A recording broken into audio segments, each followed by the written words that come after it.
एक बड़ी खबर इस वक्त आ रही है महाराष्ट्र से, जहां कोरोना के केस अचानक फिर से बढ़ने लगे हैं। सरकार इसके बाद एक्शन में दिखाई दे रही है। महाराष्ट्र सरकार ने मुंबई समेत कई जगहों पर सख्ती भी बढ़ा दी है, लेकिन कोरोना के केस कम नहीं हो रहे हैं। इसके बाद सरकार नाइट कर्फ्यू पर भी विचार कर रही है। पुणे में नाइट कर्फ्यू तो नहीं है, लेकिन 28 फरवरी तक कल से स्कूल कॉलेज बंद कर दिए गए हैं। रात 11 बजे से सुबह 6 बजे तक बेवजह घूमने पर कार्रवाई करने की भी बात कही गई है। इसके अलावा होटल और शादी समारोह के लिए पाबंदी लगा दी गई है। लिमिट से ज्यादा लोगों की मौजूदगी पर अब पाबंदी लगाई गई है। अमरावती में शनिवार रात से जारी लॉकडाउन कल सुबह 7 बजे तक लागू रहेगा। बताया जा रहा है कि चेतावनी के बाद भी लापरवाही के मामले सामने आ रहे हैं और सीएम उद्धव ठाकरे आज शाम को सोशल मीडिया के जरिए लोगों से बातचीत कर सकते हैं। कोरोना पर रोकथाम के लिए लोगों से सहयोग की अपील भी करेंगे।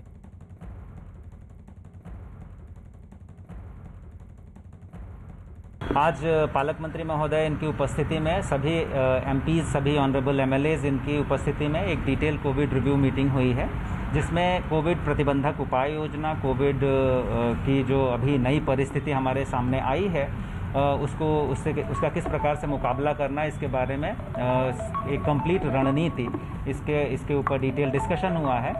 और जनता को इस विषय में जागृत करने से लेकर माइक्रो कंटेनमेंट जोन इस्टेब्लिश करने तक, बेसिक आरोग्य इंफ्रास्ट्रक्चर इसमें बढ़ोतरी करने से लेकर, और जो स्वयंसेवी संस्थाएं हैं उनको भी इसमें समावेशित करने, इन सभी विषयों पर बहुत डिटेल चर्चा हुई है।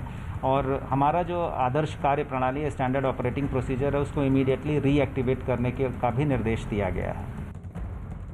अधिकारियों ने बताया कि पुणे में जो भी नियम तोड़ने पर पकड़ा जाएगा उसके खिलाफ सख्त कार्रवाई की जाएगी। कोरोना पिछले 3-4 दिन से थोड़ा बढ़ता हुआ दिख रहा है। हमारे पास रोज 200 पेशेंट्स आते थे, अभी 2-3-4 दिन से आंकड़ा बढ़ के 400 तक चला गया है। रोज 400 पेशेंट्स आ रहे हैं और आज के दिन पुणे शहर में 2500 एक्टिव रुग्ण हैं, सक्रिय रुग्ण हैं। इन 2500 में करीब 800 रुग्ण हॉस्पिटल्स में हैं और 1700 रुग्ण जो हैं वो होम आइसोलेशन में हैं, घर पे हैं। इस सबको देखते हुए कुछ कड़क कार्रवाई, कुछ स्ट्रिक्ट निर्बंध पुणे शहर में लगाने के लिए जो गवर्नमेंट की गाइडलाइंस हैं उनको स्ट्रिक्टली फॉलो केला पाइए, उसको स्ट्रिक्टली फॉलो करना चाहिए। इसके लिए कुछ स्क्वाड्स बनाए हैं, हर वार्ड स्तर पे 2-2 स्क्वाड्स बनाए हैं जो जाकर हॉस्पिटल्स को, जो जाकर होटल्स को, रेस्टोरेंट्स को, और जो लोग रास्ते पे मास्क नहीं लगा रहे हैं उन पे कार्रवाई करेंगे, उनको चेतावनी देंगे। कोरोना के मरीज बढ़ने के बाद महाराष्ट्र सरकार में मंत्री विजय वडेट्टीवार ने कोरोना पर हाई लेवल मीटिंग होने का भी दावा किया और इस बैठक में सख्त फैसले लिए जाने की भी उम्मीद जताई है। पुणे हो या मुंबई हो, नागपुर और विशेष रूप से अमरावती, यवतमाल, तो बहुत सारे जिलों में अभी ये कोरोना का बढ़ते जा रहा है। हमने जिलाधिकारी को सूचित किया है कि आपके स्तर पर जो निर्णय लेना है लॉकडाउन के लिए या वहाँ की सिचुएशन को कंट्रोल में करने के लिए वो आप करें। और महाराष्ट्र सरकार की भूमिका भी यही रहेगी आगे में चलकर कि नाइट कर्फ्यू लगाने के बारे में हम लोग सोच रहे। इसके बारे में माननीय मुख्यमंत्री के अध्यक्षता में आगे मीटिंग होने वाली है और उस मीटिंग में कुछ कड़क निर्णय लेना पड़ेगा। तो महाराष्ट्र में कोरोना के मामले तेजी से बढ़ रहे हैं, लेकिन बड़ी खबर पुणे से आ रही है, जहां पर अब कोरोना के बढ़ते मामलों की वजह से स्कूल कॉलेज 28 तारीख तक, कल से लेकर 28 तारीख तक बंद रखने के आदेश भी दिए गए। हमारे सहयोगी इस वक्त हमसे सीधे जुड़ रहे हैं, चंद्रकांत हुंडे, और मुंबई में मौजूद हैं हमारी सहयोगी ज्योत्सना गंगने। चंद्रकांत, आखिर पुणे में सबसे बड़ी तादाद में इस तरह से मामले तेजी से कोरोना के क्यों बढ़ रहे हैं? क्या बताया गया प्रशासनिक अधिकारियों की ओर से? देखो, आपको मालूम है पिछले सितंबर और जून में कोरोना काफ़ी बढ़ा था पुणे में, लेकिन बाद में गवर्नमेंट ने, प्रशासन ने काफ़ी सख्त निर्णय ले लिए, कंट्रोल किया। लेकिन बाद में फिर से लोगों के अंदर जो डर है कोरोना का वो कम हो गया और वैक्सीनेशन शुरू हो गया। इसकी वजह से लोग थोड़े बेपरवाह हो गए, इसकी वजह से ये सब नंबर्स बढ़ने लगे। अगर पिछले 10 दिन की बात करेंगे तो हम पुणे में पिछले 10 दिनों में पूरी तरह ये जो फिगर्स है डबल है। मतलब एक्टिव पेशेंट पूना में पिछले 10 दिन के पहले सिर्फ 1200 थे, अभी वो 2500 के आगे जा चुके हैं। इसका मतलब आप समझ सकते हैं अगर ये अभी कंट्रोल नहीं किया गया तो फिर से बाद में पूना में पहले जैसी स्थिति होगी, हॉस्पिटल्स के बेड नहीं मिलेंगे लोगों के लिए। इसलिए और ये बड़ी वजह चंद्रकांत आप बता रहे हैं कि पिछले एक हफ्ते में 2 गुने से ज्यादा की बढ़ोतरी कोरोना मरीजों में देखी जा रही है, लेकिन मुंबई में भी कुछ इसी तरह से एहतियात बरतने की बात कही गई है। ज्योत्सना, क्या बताया जा रहा है उद्धव सरकार की ओर से कि आखिर महाराष्ट्र में इतनी तेजी से कोरोना के मामले क्यों बढ़े, क्यों लॉकडाउन तक की नौबत आ गई? बिल्कुल प्रशांत, अगर बताना चाहे पूरे महाराष्ट्र की हालत अगर हम बताना चाहेंगे तो पूरे महाराष्ट्र में कोरोना के मरीज पिछले 24 घंटे में 6000 से ज़्यादा पाए गए हैं। ये अपने आप में एक बड़ा आंकड़ा है, क्योंकि अगर हम पिछले 10 से 15 दिन पहले की बात करें तो महाराष्ट्र में कोरोना मरीजों की संख्या लगातार घटती जा रही थी, लेकिन अभी फिर से पिछले 10 दिनों से महाराष्ट्र में और महाराष्ट्र के कुछ खास जगहों में, जैसे मुंबई की बात करें, पुणे की बात करें, विदर्भ की बात करें, वहाँ पर कोरोना के मरीज़ जो है वो लगातार बढ़ते जा रहे हैं। ये वजह खास तौर पर बताई जा रही है क्योंकि हमने तस्वीरें दिखाई, हमने खुद मेयर से बात की कि लोग जो है उनकी लापरवाही लगातार सामने आ रही है। और इतना ही नहीं, हमने जो आंकड़े दिए थे कि पिछले 8 महीने में, जब से लॉकडाउन लगा था तब से अब तक लेकर जो मास्क ना लगाने के ऊपर जो कार्रवाई की गई है उसको लेकर 30 करोड़ का भी जुर्माना अब तक बीएमसी वसूल कर चुकी है। ये 30 करोड़ रकम जो है वो पिछले 7-8 महीने जो बिना मास्क के घूम रहे थे उनकी है। और अभी भी कई लोग हैं जो बिना मास्क के घूमते हैं, लापरवाही बरतते हैं और जो शारीरिक अंतर है वो ठीक से नहीं रख पाते हैं। रेस्टोरेंट में जो भीड़ है वो बढ़ती जा रही है। कोरोना के नियम का उल्लंघन, ये सबसे बड़ी वजह हम कहना चाहेंगे कि महाराष्ट्र में और पूरे मुंबई में, पुणे में और विदर्भ में जिस तरह से देखने को मिल रहा है। कई सारे हमने ये भी तस्वीरें दिखाई कि शादी के समारोह है या बताई गई है उसमें लापरवाही बरती जा रही है, उसका पालन नहीं किया जा रहा है और इसीलिए भी बड़ी तादाद में महाराष्ट्र के कई जिलों में कोरोना के ये मामले बढ़ते चले जा रहे हैं। और ऐसी कुछ खबर अमरावती से भी आ रही है। अमरावती में कोरोना के नए मामले सामने आने के बाद शनिवार रात से जारी लॉकडाउन कल सुबह 7 बजे तक लागू रहेगा। लॉकडाउन की वजह से पूरे शहर में सन्नाटा पसरा हुआ है और ये लॉकडाउन अब और आगे बढ़ा दिया गया है। एक के बाद एक एहतियात बरतने की अपील के बावजूद लोगों में लापरवाही देखी गई और तेजी से कोरोना के मामले बढ़ते जा रहे हैं। सबसे खास बात यह है कि महाराष्ट्र के विदर्भ इलाके में ज्यादातर जिले इस कोरोना के प्रकोप से ग्रसित हैं और ऐसे में अमरावती में भी मामले बढ़े और अब सोमवार तक लॉकडाउन बढ़ा रहेगा। अमरावती में कोरोना मरीजों की हालत दिन ब दिन बढ़ते जा रही है। अमरावती में पिछले 10 दिनों का अगर आंकड़ा देखा तो अमरावती में 4000 से ज़्यादा कोरोना मरीज पाए गए हैं। इसी के चलते अमरावती के जिलाधिकारी शैलेश नवाल ने यहाँ पर लॉकडाउन घोषित किया है और शनिवार को रात 8 बजे से ये लॉकडाउन है तो करीबन सोमवार को सुबह तक एक लॉकडाउन चलने वाला है। करीबन 36 घंटे के लॉकडाउन में अमरावती शहर की सभी जो बस सेवाएँ हैं, ट्रांसपोर्टेशन है, चाहे कैंटीन है, होटल है, रेस्टोरेंट है, पूरी तरीके से बंद है। मैं इस वक्त अमरावती के बस डिपो एरिया पे हूँ। आप देख सकते हैं यहाँ पर जो बुरी तरीके से पूरा सन्नाटा छाया हुआ है। यहाँ पे देखा जाए तो भीड़भाड़ वाला इलाका है, लेकिन यहाँ पूरी तरीके से सन्नाटा छाया है। पुलिस चप्पे चप्पे पर यहाँ पे निगरानी कर रही है, लेकिन बाहर गाँव के जो लोग आए हैं उन्हें बड़े दिक्कतों का सामना झेलना पड़ रहा है। तो ये बड़ी खबर है, अमरावती में अब ये लॉकडाउन सोमवार तक बढ़ा दिया गया है। ज्योत्सना हमारे साथ लगातार बनी हुई है। ज्योत्सना, अगर वजह पता हो तो उस पर लगाम लगाने की कोशिश हो सकती है। क्या वजह सरकार मान रही है कि महाराष्ट्र में खासतौर पर विदर्भ के इन जिलों में, पुणे एक उसमें और अलग से जिला भी जुड़ा हुआ है, क्यों तेजी से मामले बढ़े हैं, जिसकी वजह समझ पाई और उसके लिए एहतियाती कदम उठाने की बात सरकार कर रही हो? बिल्कुल सही प्रशांत, क्योंकि खुद मंत्री विजय वडेट्टीवार उन्होंने कहा है कि अभी मीटिंग होगी जहां पर जो पूरे महाराष्ट्र में किस तरह से नियम जो है उसका पालन किया जाएगा।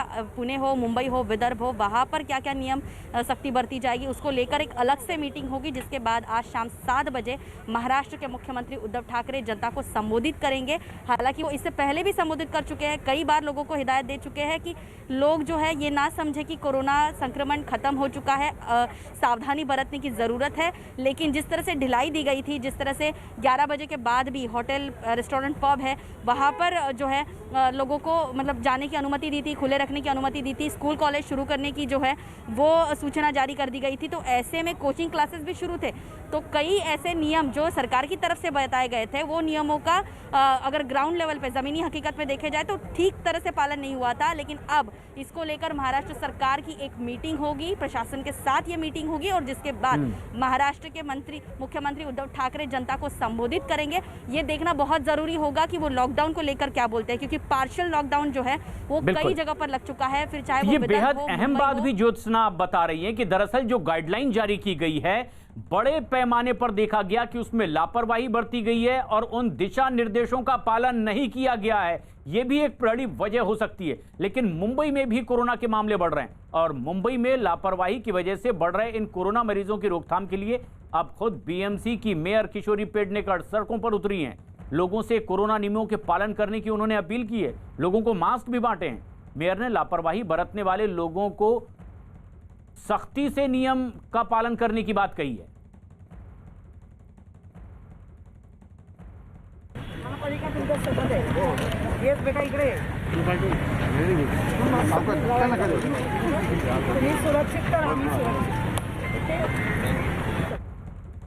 मुंबई की मेयर ने न्यूज़ 18 से बात करते हुए लगातार निगरानी बनाए रखने का भी दावा किया और हालात बिगड़ने पर लॉकडाउन तक लगा देने की चेतावनी दी है।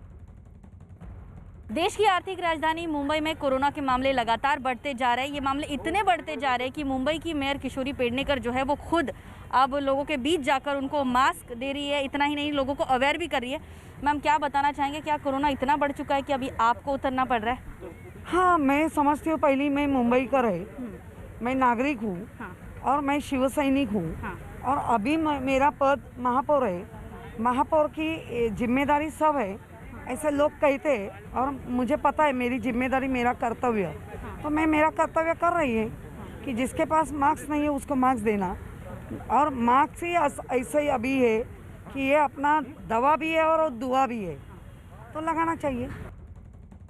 मुंबई की सड़कों पर खुद मेयर उतरी है, लोगों से अपील की है एहतियात बरतने की। लेकिन सिर्फ मुंबई नहीं, बल्कि मुंबई समेत पूरे महाराष्ट्र में लगातार मामले कोरोना के बढ़ते जा रहे हैं। पिछले 24 घंटे के भीतर ही महाराष्ट्र में 6,281 कोरोना के नए मरीज सामने आए हैं, जबकि 40 लोगों की कोरोना की वजह से मौत भी हुई है।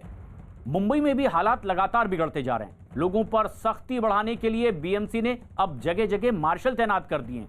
जो लापरवाही बरत रहे हैं उन लोगों से कोरोना नियमों की पालन करने की अब उन्हें हिदायत दी जा रही है। और खबर यह भी है कि देर रात मुंबई पुलिस ने एक पब में भी छापेमारी की है। कोरोना नियम का पालन ना करने पर इस पब पर जुर्माना भी लगाया गया है, केस दर्ज किया गया है। कोरोना के मामले बढ़ने के बाद बीएमसी ने अब मुंबई में सख्ती बढ़ाते हुए मार्शल तैनात कर दिए। लेकिन कई जगह ऐसी तस्वीरें भी सामने आई जहां लोग पकड़े जाने के बाद मार्शल से ही भिड़ गए। कुछ जगह पर तो बहस मारपीट में बदल गई। इन लोगों को मार्शल ने कोरोना नियम तोड़ने पर पकड़ लिया था और जब बात जुर्माने की आई तो मारपीट तक ये बात पहुंच गई। इस तरह की तस्वीरें शहर के अलग अलग हिस्सों से सामने आई है, जहां लोग पहले तो लापरवाही बरत रहे हैं, कोरोना नियमों की अनदेखी कर रहे हैं और जब मार्शल इन्हें रोकते हैं, टोकते हैं, पकड़ते हैं तो खुद लोग इन मार्शल के साथ ही मारपीट पर उतारू हो जाते हैं। कोरोना के मामलों पर बीएमसी ने सख्ती और ज्यादा बढ़ा दी है।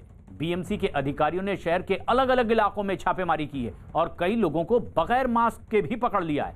बांद्रा के एक बार में भी इसी तरह से छापेमारी की गई और इस बार से 100 से ज्यादा लोगों को बगैर मास्क के पाया गया, पकड़ा गया है। बताया गया कि छापेमारी में 50,000 रुपए का जुर्माना भी वसूला गया है।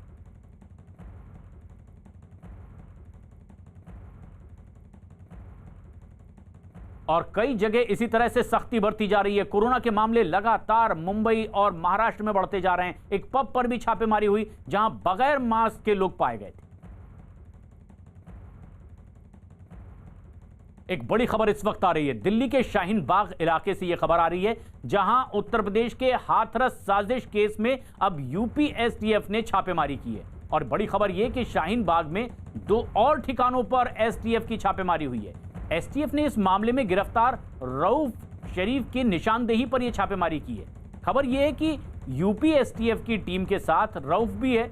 जिसकी निशानदेही पर शाहीन बाग में पीएफआई के दफ्तर में इस तरह की छापेमारी हो रही है। केरल से यह पकड़ा गया है, लेकिन जिस तरह की हिंसक घटना हाथरस में हुई है, बताया जा रहा है कि पीएफआई से इसके तार जुड़े हुए हैं। और ना सिर्फ हाथरस के उस कांड में, बल्कि दिल्ली में भी हुई हिंसक वारदातों से इसके तार जुड़े हुए हैं। हिंसा फैलाने और फंडिंग के आरोप में अब इसे गिरफ्तार किया गया था और दफ्तर में अब छापेमारी हो रही है। आनंद तिवारी हमारे सहयोगी फोनलाइन पर मौजूद हैं। आनंद, जिस आरोपी को लाया गया है, छापेमारी अगर इस दफ्तर में हो रही है, इस दफ्तर के तार कैसे हाथरस केस से जुड़े नजर आ रहे हैं? जी देखिए प्रशांत, न केवल शाहीन बाग का जो पीएफआई का दफ्तर है वहां पर, इसके अलावा शाहीन बाग के करीब में 2 ठिकाने हैं जो एसटीएफ के अधिकारियों ने जानकारी मिली है। वहां पर भी सुबह से ही जो एसटीएफ की रेड है वो चल रही है। जो रऊफ शरीफ है, ऐसे प्रोडक्शन वारंट पर केरला से यूपी एसटीएफ की टीम लेकर आई है और इससे लगातार पूछताछ की जा रही है। पीएफआई का जो स्टूडेंट विंग है, पीएफआई उसका ये जनरल सेक्रेटरी बताया जा रहा है। और जिस तरह से हाथरस कांड हुआ था प्रशांत, उसमें मथुरा से 4 लोगों को लोकल पुलिस ने गिरफ्तार किया था। इस पूरे मामले में ईडी ने जब तफ्तीश शुरू करी तो पता चला कि विदेश से फंडिंग हुई है करोड़ों रुपए की और हाथरस कांड में माहौल खराब करने की कोशिश की गई थी। सीए एनआरसी के एंगल को भी खंगाला जा रहा है। उसी के आधार पर खुद रऊफ शरीफ जो है, उसके साथ जो एसटीएफ की टीम है वो इस वक्त शाहीन बाग के पीएफआई के दफ्तर में मौजूद है और वहां पर लगातार सर्च ऑपरेशन किया जा रहा है। एसटीएफ के अधिकारियों का कहना है कि रऊफ शरीफ ने कई महत्वपूर्ण जानकारियां जो है वो पूछताछ में दी हैं, जिसके आधार पर ये जो रेड है ये पीएफआई के दफ्तरों पे चल रही है 3 ठिकानों पे दिल्ली के। लेकिन आनंद, जो बड़ी बात है वो ये कि क्या सिर्फ ये हाथरस कांड से जुड़ रहे हैं या जिस तरह की और हिंसक की साजिश रची गई थी उन तमाम जगहों पर इनकी और संगठन की भूमिका को क्या इन्वेस्टिगेशन एजेंसीज देख रही हैं? देखिए प्रशांत, जो दिल्ली में शाहीन बाग का दफ्तर है वो एक तरीके से उसे आप हेडक्वार्टर बोल सकते हैं राजधानी दिल्ली में पीएफआई का, जहां पर पहले भी पीएफआई का रोल, जो दिल्ली में हिंसा हुई थी नॉर्थ ईस्ट दिल्ली में, वहां पर भी पीएफआई का रोल सामने आया था। जो क्राइम ब्रांच और स्पेशल सेल ने जो अपनी तफ्तीश करी थी यूएपी में, जो चार्जशीट फाइल करी थी कोर्ट में, कि किस तरह से वहां पर उमर खालिद, शर्जील इमाम और ताहिर हुसैन, इन लोगों ने वहां पर लोगों के साथ वहां पर मीटिंग करी और वहां पर दिल्ली हिंसा में किस तरह से फंडिंग करना है, किस तरह से हिंसा फैलाना है और एक तरीके से माहौल खराब करना है, उस तमाम चीजों की प्लानिंग वहां पर की गई थी। कई फोटो, दस्तावेज और इलेक्ट्रॉनिक एविडेंस इस बात की गवाही देते थे कि पीएफआई का किस तरह से रोल सामने आया है। और इसी की तफ्तीश में ये छापेमारी भी हो रही है और पीएफआई के दफ्तर में ये छापेमारी और आगे के सबूत जुटाने की कोशिश भी हो रही है। अपडेट्स आपसे लगातार लेते रहेंगे। लेकिन दिल्ली से ही एक और बेहद अहम और बड़ी खबर आ रही है जो दुनिया भर में चर्चा का विषय बनी। रिंकू मर्डर केस, जिसमें 4 लोगों को अब और गिरफ्तार किया गया है। इनके साथ ही इस मामले में गिरफ्तार होने वाले आरोपियों की संख्या बढ़कर अब 9 तक पहुंच गई है। 5 लोगों को पहले ही पकड़ लिया गया था। इस मामले में आज 4 लोगों की गिरफ्तारी हुई है। दिल्ली के मंगोलपुरी इलाके में रिंकू मर्डर केस में क्राइम ब्रांच ने गिरफ्तारी की है चश्मदीदों और सीसीटीवी फुटेज के आधार पर, और एक नया फुटेज भी जारी किया है जिस पर इनकी निशानदेही के बाद इन आरोपियों की गिरफ्तारी हो गई है। कुल मिलाकर 9 लोग अब तक के पकड़े गए हैं। घर में घुसकर रिंकू शर्मा के जबरदस्त मारपीट, तोड़फोड़ और चाकू घोंपकर हत्या कर दी गई। रिंकू मर्डर केस में एक नया सीसीटीवी फुटेज भी सामने आया है जिसमें रिंकू पर हमला करने वाले आरोपी साफ साफ दिखाई दे रहे हैं। 4 आरोपी रिंकू पर हमला करते इसमें दिखाई देते हैं और इसी के आधार पर दिल्ली पुलिस की क्राइम ब्रांच ने आज 4 और आरोपियों को गिरफ्तार कर लिया है। कुल मिलाकर 5 आरोपी अब तक पकड़ लिए गए हैं और ये ताजा वीडियो सामने आया है रिंकू मर्डर केस का, जिसमें पुलिस ने दावा किया है कि इसी वीडियो के आधार पर, इन्हीं की निशानदेही पर अब उन आरोपियों की भी गिरफ्तारी हुई है जो अब पूछताछ के बाद पकड़ में आए इस वीडियो में जिनकी शिनाख्त हुई थी। 4 और आरोपी पकड़े गए हैं। दिल्ली के मंगोलपुरी में रिंकू शर्मा के घर में घुसकर मारपीट का आरोप और हत्या का आरोप इन आरोपियों पर है। दीपक बिष्ट हमारे सहयोगी हमसे सीधे जुड़ रहे हैं। दीपक, ये जो आरोपी आज पकड़े गए हैं, क्या इस वीडियो में दिखाई देने वाले ही ये 4 शख्स हैं जिन्हें आज पकड़ा गया? बिल्कुल प्रशांत, देखिए दिल्ली पुलिस ने कहा है कि जो भी 4 युवक जो है इस वीडियो में दिखाई दे रहे हैं, इसमें जो है ये सभी रिंकू के साथ उलझ रहे थे, उसके साथ मारपीट कर रहे थे, क्योंकि पीली जैकेट में जो रिंकू था मृतक वो दिखाई दे रहा है, क्योंकि ये चारों जो है हमलावर हो चुके थे और पूरी बुरी तरह से उसे पीट रहे थे, जिसके बाद काफी देर तक इनके बीच में वहां पर मौजूदगी रही, जिसके बाद क्राइम ब्रांच को जब ये मामला ट्रांसफर किया गया था, हालांकि इसमें कई लगभग 5 जो आरोपी हैं उनकी गिरफ्तारी पहले हो चुकी थी, जिसके बाद 4 की क्राइम ब्रांच ने और की है। तो कुल मिलाकर 9 गिरफ्तारियां हो चुकी है और वीडियो को देखकर ये अंदाजा लगाया जा सकता है कि बुरी तरह से ये लोग जो है मृतक के ऊपर हावी हो चुके थे। और इसके बाद कई संगठनों ने यहाँ पर जमकर नारेबाजी की थी, पुलिस पर सवाल उठाए थे और उसके बाद फिलहाल क्राइम ब्रांच ने कहा है कि अब तक 9 लोगों की इसमें गिरफ्तारी हो चुकी है और मामले की जांच अभी जारी है, जिससे ये अंदाजा लगाया जा रहा है कि हो सकता है कि भविष्य में किसी की गिरफ्तारी और की जाए। तो अभी आगे और गिरफ्तारी की भी उम्मीद है, लेकिन अब तक 9 लोग इस मामले में गिरफ्तार हो चुके हैं। लेकिन दिल्ली से ही एक और बेहद अहम खबर इस वक्त आ रही है। दिल्ली के बेगमपुर इलाके में एक नाबालिग लड़की की बेरहमी से हत्या कर दी गई। परिवार का आरोप है कि शादी से इनकार करने पर उनकी नाबालिग बच्ची के सिर पर हथौड़ा मारकर हत्या की गई। हत्या का आरोपी अभी फरार है, पुलिस उसकी तलाश में जुटी हुई है। लड़की के परिवार ने दावा किया कि आरोपी पहले भी लगातार धमकी देता रहा है, शादी का दबाव लड़की पर बनाता रहा है, लेकिन जब लड़की ने उसके इनकार कर दिया तो नाराज होकर उस लड़के ने उस नाबालिग लड़की की हथौड़ा मारकर हत्या कर दी है और हत्या के बाद से ही ये आरोपी फरार है। पुलिस अब उसकी तलाश में जुटी हुई है, जगह जगह दबिश दी जा रही है। घर पे आया, घर पे कहने लग गया बहन से कि तू मेरे से शादी कर ले। तो बहन ने यानी माँ को बताया सबका, जैसे से बोल रहा है। तो फिर मम्मी बोल रही थी अभी आ रहे हैं हम, उसे सब्जी लेने के लिए बाहर भेज दिया तो उसने सर पे हथौड़ा मार कर चला गया, गेट बाहर से बंद कर दिया, चाबी अंदर फेंक दी। साथ हॉस्पिटल से आई इन्फॉर्मेशन के बेस पे पुलिस तुरंत हॉस्पिटल और मौके पर पहुंच गई थी। जैसा कि आप देखते हैं ये परिवार यहाँ पिछले 1.5-2 साल से रह रहा है और उस दिन इनके घर के अंदर ही इस बच्चे के ऊपर अटैक हुआ था। मौके को देखने से जो बात समझ में आई है और हमने इमीडिएट इस पर केस रजिस्टर करके इन्वेस्टिगेशन स्टार्ट कर दिया है और अब उस पर इस इन्वेस्टिगेट करने के लिए हमारी 5 टीमें काम कर रही हैं जो जल्दी से जल्दी सस्पेक्ट को पकड़ने का प्रयास हो रहा है। अब पुलिस कह रही है कि आरोपी की तलाश हमने तेज कर दी है, लेकिन उस पूरे इलाके की घेराबंदी भी करके रखी हुई है दिल्ली पुलिस ने। जावेद हमारे सहयोगी इस इलाके में इस वक्त मौजूद हैं। जावेद, परिवार के लोग आखिर क्या आरोप लगा रहे हैं? अगर वो ये कहते हैं कि लगातार ये लड़का धमकाया करता था, दबाव बना रहा था शादी के लिए, क्या इसकी शिकायत की गई थी? क्या कार्रवाई अब तक की हुई है? क्या जानकारी परिवार दे पाया है? देखिए, परिवार की जिस तरह से बात सामने आई है, परिवार ने कहा कि शादी का प्रस्ताव लगातार दे रहा था और उसी के आधार पर जो है वो हत्या की गई। ये बात पुलिस से भी पूछी गई कि क्या पहले से ये जो शख्स था लड़की को परेशान कर रहा था, क्या कोई इसकी पहले कोई रिपोर्ट की गई? लेकिन पुलिस ने इस बात से इनकार किया कि पहले कोई रिपोर्ट इस शख्स के खिलाफ नहीं की गई। जो ये शख्स था यहीं जो बेगमपुर इलाका है, यहाँ से करीब 200-300 मीटर दूरी पर ही जो मृतक है उसका घर है, वहीं पर ये शुक्रवार को पहुँचा था, जैसा परिवार ने शिकायत में बताया। और उसी के बाद घर में ही हथौड़े से उस लड़की की हत्या कर दी गई। तो ये जो बात सामने आ रही है, परिवार भी यही बात कह रहा है कि शादी का दबाव बना रहा था और पुलिस ने भी परिवार के हवाले से ये बात कही है। फिलहाल पुलिस जो है लगातार 5 टीमें गठित करके अलग अलग जगहों पर छापेमारी कर रही है। हरदोई का रहने वाला ये शख्स बताया जा रहा है, हरदोई भी टीम जो है वो छापेमारी कर रही है। तो फिलहाल वो पुलिस की गिरफ्त से बाहर है। पुलिस का कहना है कि जैसे ही आरोपी पकड़ा जाएगा और इस केस को सुलझाया जा सकेगा। फिलहाल मैं अगर यहाँ तस्वीरें आपको दिखाऊं तो देखिए सीआईएसएफ के जवान यहाँ पर तैनात है कानून व्यवस्था को मेंटेन करने के लिए। आप देखेंगे तस्वीरों में बैरिकेड जो है इस गली के बाहर लगा दिए गए हैं। एक लेयर बैरिकेड यहाँ पर लगाया गया है।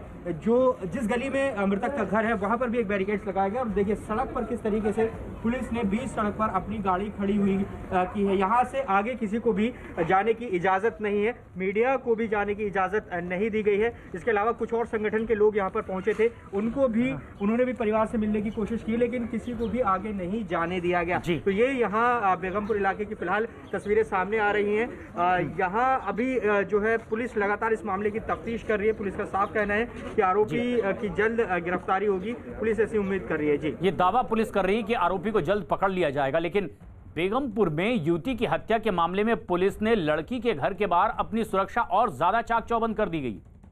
साथ ही साथ पीड़ित परिवार से किसी के भी मिलने पर पाबंदी लगाई गई है। हिंदू संगठनों से जुड़े कुछ नेता भी परिवार से मिलने के लिए पहुंचे थे, लेकिन पुलिस वालों ने उन्हें भी रोक दिया। शुक्रवार रात बेगम विहार इलाके में एक 17 साल की युवती की हथौड़े से हत्या कर दी गई। इस वक्त हम बेगम विहार इलाके में मौजूद हैं। यहाँ की अगर स्थिति आज दिखाएं तो यहाँ पर आप देखेंगे पुलिस यहाँ पर तैनात है। यहाँ से कुछ दूरी पर जो मृतक है उसकी गली है, यहाँ पर पुलिस के आला अधिकारी मौके पर तैनात है और कुछ लोग यहाँ पर इकट्ठा होने शुरू हो गए हैं। दरअसल जो कल पुलिस की तरफ से बताया गया था कि ये पूरा मामला जो है प्रेम प्रसंग का मामला था। लगातार लड़का जो है वो शादी का दबाव लड़की पर बना रहा था। लड़की ने शादी का जो प्रस्ताव है उसको ठुकरा दिया था, जिसके बाद उसकी हत्या हो गई। फिलहाल देखिए यहाँ जो गली है उसके बाहर भी बैरिकेड्स पुलिस ने लगाए हैं। आप देखेंगे जो पुलिस बल है वो यहाँ पर तैनात है। अलग अलग जगहों से अलग अलग संगठनों के लोग यहाँ पर पहुँचे हैं। विश्व हिंदू परिषद और दिवाकर शर्मा हमारे अध्यक्ष जी हैं। जो ये हुआ है ये बहुत शर्मनाक है और पहले भी मंगोलपुरी में एक घटना घटित हुई थी और ये बार बार घटित हो रही है। कानून व्यवस्था देखे पुलिस जी, और हम यही मांग करते हैं इसको जल्दी से जल्दी पकड़ा जाए। जावेद हमारे सहयोगी इस इलाके में मौजूद हैं और वो लगातार नजर बनाए हुए हैं पूरे घटनाक्रम पर। जावेद, ये कुछ संगठन से जुड़े हुए लोग भी यहाँ पर पहुंचे थे, क्या कह रहे हैं वो अपनी बात रखते हुए? आखिर वो क्यों मिलना चाहते थे? क्या उसके पीछे मकसद था? क्या आशंका उन्होंने जाहिर की है और तमाम पुलिस वालों का क्या जवाब मिला?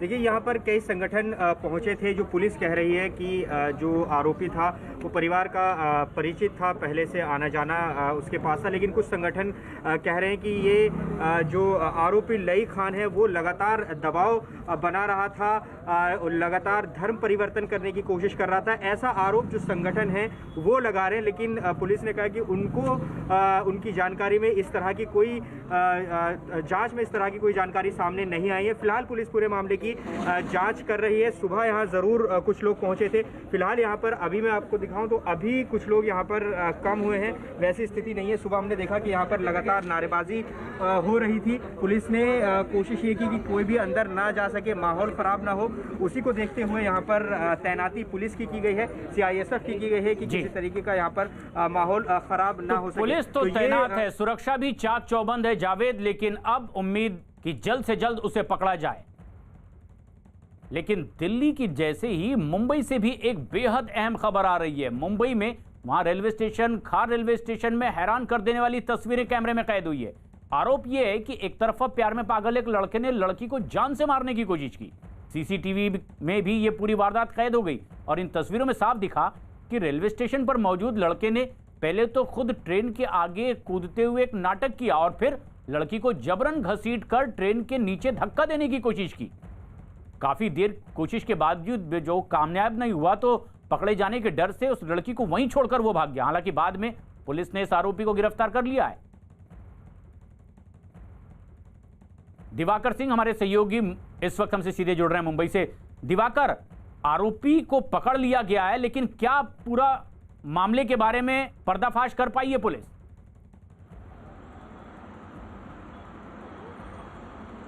देखिए, अभी तक जो जानकारी मिल रही है प्रशांत, उसके मुताबिक जब आरोपी जो है लगातार लड़की का पीछा कर रहा था तो उस वक्त लड़की ने बांद्रा का जो निर्मल नगर पुलिस स्टेशन है वहां पर शिकायत दर्ज कराई थी। लेकिन पुलिस ने वार्निंग देने के बाद उसे दोबारा छोड़ दिया था, जिसके बाद कुछ दिनों तक तो लड़का शांत रहा था। लेकिन उसके बाद फिर से आरोपी उसका पीछा करने लगा था और इसी के दौरान जो है उसे ये जानकारी मिली थी कि जो लड़की है, क्योंकि 2 सालों से उसके साथ काम कर रहा था आरोपी, तो उसे ये पता था कि लड़की इतने टाइम तक खार स्टेशन पर आने वाली है, क्योंकि लड़की खार स्टेशन की ही खार इलाके की ही रहने वाली है। तो ऐसे में जो है जब वो 8:30 बजे के आसपास जो है लड़की खार स्टेशन पर पहुंचती है तो पहले तो लड़का जो चलती ट्रेन है उसमें खुद को झोंकने की कोशिश करते हुए दिखाई देता है, यानी कि एक्टिंग करता है। लेकिन उसके बाद जब उस लड़की उसको दिखती है तो वो तुरंत उसे घसीटते हुए जो चलती लोकल है उसके नीचे धकेलने की कोशिश करता है, यानी और जो बात आप कह रहे हैं दिवाकर, वो तस्वीरों में भी साफ तौर पर दिखाई दे रही है कि कैसे एक तरह से जान लेने की कोशिश की है। जानलेवा हमला उस लड़की पर किया गया,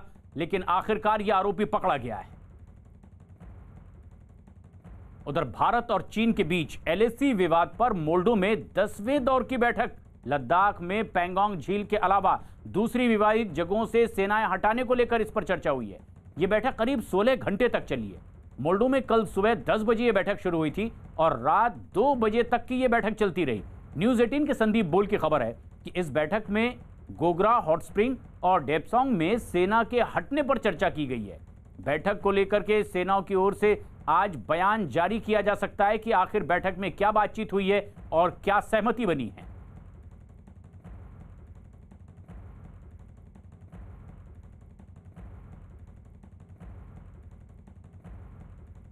लेकिन एक बार फिर चीन की साजिश बेनकाब हो गई है। चीन ने अपने सरकारी अखबार ग्लोबल टाइम्स के जरिए एक वीडियो जारी किया है। चीन का यह दावा है कि इस वीडियो में गलवान घाटी में हुए खूनी संघर्ष की तस्वीरें हैं। हैरानी तो इस बात की है कि इस वीडियो को चीन ने ही बनाया है और 9 महीने तक पूरी दुनिया से इसे उसने छिपा कर रखा और अब भारत के खिलाफ एक दुष्प्रचार की नीयत से अपने अखबार के जरिए इसे रिलीज किया है। लेकिन चीन की यह चालबाजी पकड़ में भी आ गई है, क्योंकि जिस वीडियो को चीन ने अपनी साजिश का जरिया बनाया है, चीन खुद उस जाल में उलझ कर रह गया। आज हम आपके सामने चीन के उस बनाए प्रोपेगेंडा वीडियो में छिपी चीन की गलवान साजिश के प्लान बी का हर पहलू रखेंगे।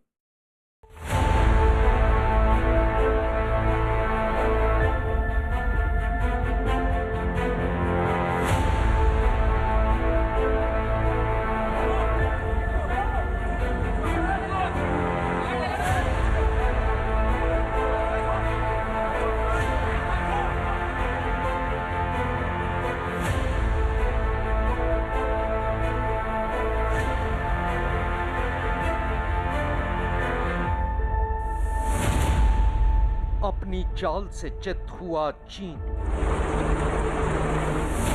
अपनी साजिश में फंसा चीन, अपने चक्रव्यूह में घिरा चीन। चीन है कि मानता नहीं। एलएसी पर भारतीय रणबांकुरों के हाथों पिटने के बाद आखिरकार चीन फिंगर 8 के पीछे हटने के लिए राजी तो हो गया, लेकिन अभी भी अपनी चालबाजियों से बाज नहीं आ रहा है। दरअसल चीन एलएसी पर भारत से मिली हार को मानने के लिए तैयार नहीं है, लिहाजा अब उसने अपने प्लान बी पर काम करना शुरू कर दिया है।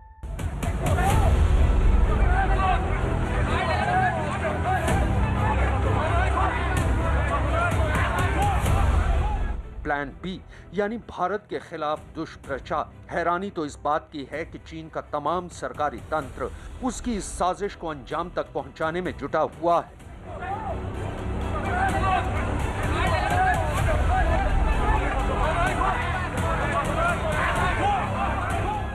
इससे पहले कि हम आपके सामने चीन की साजिश को बेनकाब करें, आइए आपको वो वीडियो दिखाते हैं जिसमें चीन की साजिश छिपी हुई है। ये वो वीडियो है जो ये साबित कर रहा है कि जून 2020 में गलवान घाटी में भारत और चीन के जवानों के बीच हुआ खूनी संघर्ष चीन की ही बुनी साजिश का एक हिस्सा था। इस वीडियो के जरिए चीन ये साबित करने की कोशिश कर रहा है कि गलवान घाटी में भारतीय जवानों ने एलएसी को पार किया था। चीन के सरकारी अखबार ग्लोबल टाइम्स ने इस वीडियो को रिलीज किया है। चीन के नीति के अनुसार उनकी जो 3 वॉरफेयर स्ट्रैटेजी है, उसके अधीन राजनीतिक और इंफॉर्मेशन वॉरफेयर, ये 2 एक आले हैं जिनके अंतर्गत वो प्री काइनेटिक वॉरफेयर को आयोजित करता है। तात्पर्य ये हुआ कि पब्लिक ओपिनियन, साइकोलॉजिकल वॉरफेयर और लीगल वॉरफेयर, ये 3 टूल के माध्यम से लड़ाई से पहले की जो कार्रवाई है, ये चीन की स्ट्रैटेजी का एक अभिन्न अंग है। अभी चीन का दावा है कि ये उस जगह का वीडियो है जहां गलवान घाटी में भारत और चीनी सेना के बीच खूनी संघर्ष हुआ था। ये वीडियो नदी के पास खड़ी एक ट्रेन नुमा बड़ी मशीन की तस्वीर से शुरू होता है। वीडियो की दूसरी तस्वीर में 2 भारतीय जवानों को नदी पार करते हुए दिखाया जा रहा है। इस वीडियो के अगले हिस्से में भारतीय जवान नदी के पास बने एक टेंट के पास खड़े दिखाई दे रहे हैं। फिर अचानक वहां दोनों देशों के सैनिकों का हुजूम दिखाई देता है और वीडियो के अगले फ्रेम में भारतीय सैनिक नदी पार करते हुए दिखाई देते हैं। अब वीडियो में चीन की सेना के 3 फौजी और भारत का एक जवान दिखाई दे रहा है। इसमें चीन सेना का अफसर अपने जवान से कुछ कह रहा है। शायद वो ये जताने की कोशिश कर रहा है कि ये चीन का इलाका है। वीडियो एक बार फिर कट होता है और अब वीडियो में ये दिखाया गया है कि निहत्थे चीनी सैनिक भारतीय जवानों को नदी पार करने से रोक रहे हैं।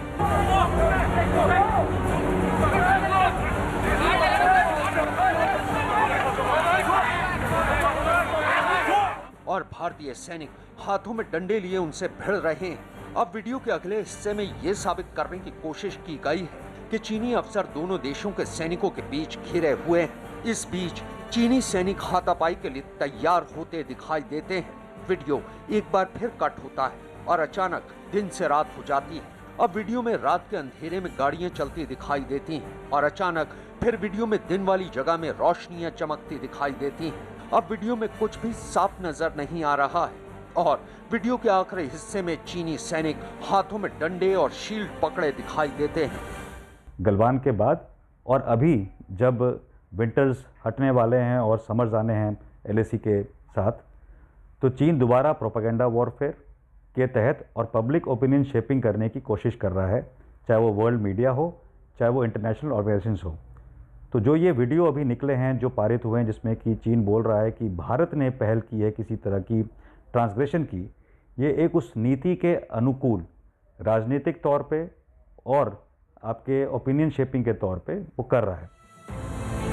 दरअसल ये वीडियो चीन की उसी साजिश का हिस्सा है जिसके तहत उसने गलवान घाटी में LAC पार कर भारतीय सीमा में घुसने की हिमाकत की थी। जानकारों का भी मानना है कि यह वीडियो चीन की साजिश का ही हिस्सा है। इस वीडियो को ग्लोबल टाइम्स ने रिलीज किया है। पूरी दुनिया जानती है कि ग्लोबल टाइम्स चीन का सरकारी अखबार है। यह वीडियो 1 मिनट और 31 सेकंड का है और इस वीडियो में 18 एडिट कट हैं, यानी वीडियो के हर शॉट को एडिटिंग के रूल्स के हिसाब से 5 सेकंड का रखा गया है। इस वीडियो को रिलीज करने से पहले अच्छी तरह से एडिट किया गया और पोस्ट प्रोडक्शन के दौरान इसमें म्यूजिक का इस्तेमाल भी किया गया। 增援队伍及时赶到，官兵们奋不顾身，英勇战斗，一举将来犯者击溃驱离。 इसके अलावा ये वीडियो टॉप एंगल से शुरू हो रहा है, यानी चीन ने अपनी साजिश के तहत इस पूरे घटनाक्रम को शूट करने की तैयारी कर रखी थी और वीडियो शूट करने के लिए 1 से ज्यादा कैमरों का इस्तेमाल किया गया। इस वीडियो को शूट करने के लिए मोबाइल का इस्तेमाल नहीं किया गया है। पूरा वीडियो किसी शख्स ने बाकायदा एक प्रोफेशनल कैमरे से शूट किया है। इस वीडियो पर इसलिए भी सवाल उठ रहे हैं कि चीन ने इस वीडियो को 9 महीने के बाद आखिर अब क्यों रिलीज किया है। कमाल देखिए, चीन ने इस वीडियो को रिलीज करने के लिए जमीन भी तैयार की थी। शुक्रवार को चीन के विदेश मंत्रालय के प्रवक्ता ने गलवान घाटी में हुए खूनी संघर्ष के लिए भारत को जिम्मेदार ठहराने की कोशिश की थी और उनके बयान से पहले चीन के एक और सरकारी अखबार PLA डेली ने गलवान घाटी पर एक रिपोर्ट भी छापी थी। इस रिपोर्ट में चीन ने यह सच कबूल किया था कि गलवान घाटी में उसके 4 सैनिकों की मौत हुई थी। 每一位为国家的主权安全做出牺牲、付出生命的人，我们都会永远铭记。 यही बात जब 9 महीने पहले भारत की सेना के हवाले से सामने आई थी, तब चीन ने तो चुप्पी। और एक बड़ी खबर इस वक्त की, ममता बनर्जी के भतीजे के घर CBI की छापेमारी इस वक्त चल रही है। अभिषेक बनर्जी के घर ये छापेमारी हो रही है। कोलकाता पहुंची हुई है CBI की टीम और अभिषेक बनर्जी के घर छापेमारी हो रही है। पूछताछ के लिए नोटिस भी उसे अब देगी और आगे की कार्रवाई होगी। लेकिन सबसे अहम बात, कोयला तस्करी मामले में अब ये छापेमारी और पड़ताल CBI की आगे बढ़ती हुई नजर आ रही है। बीजेपी जहां इसे एक मुद्दा भी बना रही थी और अभिषेक बनर्जी की प्रमुख भूमिका वहां की सियासत में बता रही थी, लेकिन अब दूसरी कार्रवाई CBI की ओर से हो रही है, जबकि अभिषेक बनर्जी के घर छापेमारी हो रही है। नीतीश हमारे सहयोगी फोन लाइन पर मौजूद हैं। नीतीश, अभिषेक के घर CBI की छापेमारी, किस आशंका में CBI की ये कार्रवाई हो रही है? देखिए प्रशांत, ये अभी इसको छापा नहीं कहा जा सकता। CBI की टीम कोल थेफ्ट स्कैम जो है उसमें जो अभिषेक बनर्जी की भूमिका को लेकर उससे पूछताछ करना चाहती है और समन डिलीवर करने के लिए अभिषेक बनर्जी के यहाँ पर पहुंची है। अभी पिछले 2-3 दिनों से लगातार जो कोल माइनिंग माफिया हैं, जयदेव मंडल और अनूप मांझी जैसे, उनके घर पर CBI लगातार जो है छापेमारी कर रही थी और उनके घर छापेमारी से जो दस्तावेज बरामद हुए हैं, उनसे पूछताछ में जो दस्तावेज जो तथ्य पता चले हैं, उसके बिना पर अभिषेक बनर्जी के यहाँ CBI पहुंची है, समन डिलीवर किया और उसे कोल थेफ्ट स्कैम में पूछताछ के लिए शामिल होने के लिए कहा है अभिषेक बनर्जी को। लेकिन इससे पहले भी कुछ और अभिषेक के करीबियों पर इसी तरह से शिकंजा कसा था, पूछताछ हुई थी, पड़ताल हुई थी। क्या ये सारे मामले जुड़ते हुए दिखाई दे रहे हैं? जी बिल्कुल, देखिए ये पिछले काफी दिनों से ये सिलसिला चल रहा है और जो लोग खास तौर से जो कोल माफिया हैं और उनकी जो सांठ-गांठ है इस कोल माइनिंग इस मामले में, उनके नेताओं और जो कोल माफिया की जो सांठ-गांठ है, उस सिलसिले में लगातार कोल माफिया के घर पर छापेमारी चल रही है और उनसे पूछताछ जो हुई है, जो तथ्य सामने आए हैं, उसके बाद ही सीबीआई आज अभिषेक बनर्जी के यहाँ पहुंची है। इसके अलावा और भी आने वाले दिनों में आप देखेंगे कि टीएमसी के कई नेता जो है सीबीआई की पूछताछ के दायरे में आ सकती है। ये तो शुरुआत भर है जो कि अभिषेक बनर्जी से शुरुआत हो रही है। अभिषेक बनर्जी के से पूछताछ और बाकायदा नोटिस भी दिया जा सकता है, लेकिन नीतीश, जो सबसे अहम सवाल है कि अभी जो सीबीआई की टीम पहुंची है, किस तरह की कार्रवाई आगे वो बढ़ाती नजर आ रही है यहाँ? देखिए सीबीआई के जो सोर्सेज हैं उनका ये कहना है कि उन्हें ये आशंका थी कि अगर समन भेजा जाता है उनको किसी मीडियम के द्वारा या पोस्ट के द्वारा, तो हो सकता है डिलीवर ना हो पाए, इसलिए इन पर्सन जो है सीबीआई की टीम वहां पर पहुंची है ताकि उनके घर उनको हाथों हाथ समन डिलीवर किया जा सके। और अगर अभिषेक बनर्जी नहीं मिलते हैं, समन रिसीव नहीं किया जाता है, तो घर पर चस्पा करके सीबीआई की टीम वहां से लौट सकती है और कहा जा सकता है कि भाई उन्हें समन दिया गया था और इस तय तारीख पर वो पेश नहीं हुए। तो जाहिर तौर से सीधे समन डिलीवर करने के लिए सीबीआई पहुंची है। अभी छापेमारी की बात नहीं है, पूछताछ के लिए उनको इन्वेस्टिगेशन में जोड़ने के लिए बुलाया जा रहा है। समन डिलीवर करने के लिए ये सीबीआई की टीम वहां पर पहुंची।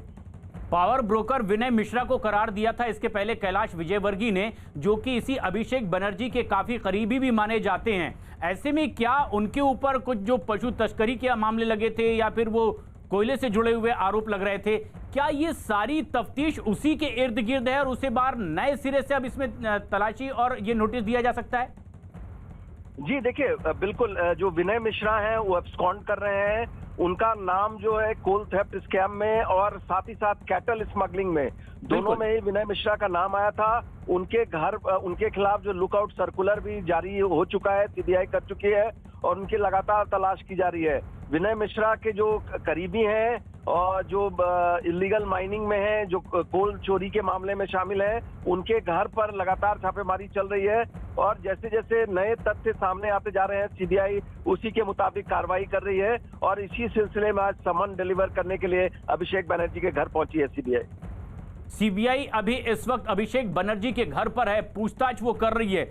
नीतीश, अभी इसे छापेमारी क्यों ना कहा जाए? किस तरह की बातचीत कर रही है? किन किन विषयों को उनके सामने रखा जा रहा है? क्या और पुख्ता जानकारी मिल पाई है सीबीआई की तरफ से? देखिए, बहुत अर्ली है अभी कुछ कहना। अभी बस जो हमें जानकारी मिल रही है सोर्सेज के हवाले से, वो इतना ही है कि अभिषेक बनर्जी को पूछताछ में शामिल होने के लिए, इन्वेस्टिगेशन में शामिल होने के लिए, समन डिलीवर करने के लिए सीबीआई की टीम वहां पर पहुंची। जैसे मैंने बताया कि सीबीआई को आशंका थी कि अगर पोस्ट के जरिए या किसी और मीडियम से अभिषेक बनर्जी के पास समन भेजा जाता है तो ये आशंका थी कि वो तो अभी पूछताछ के लिए पहुंची हुई है अभिषेक बनर्जी, जो कि ममता बनर्जी के भतीजे हैं। इनके घर सीबीआई की टीम पहुंची हुई है, नोटिस इन्हें सर्व किया जा सकता है।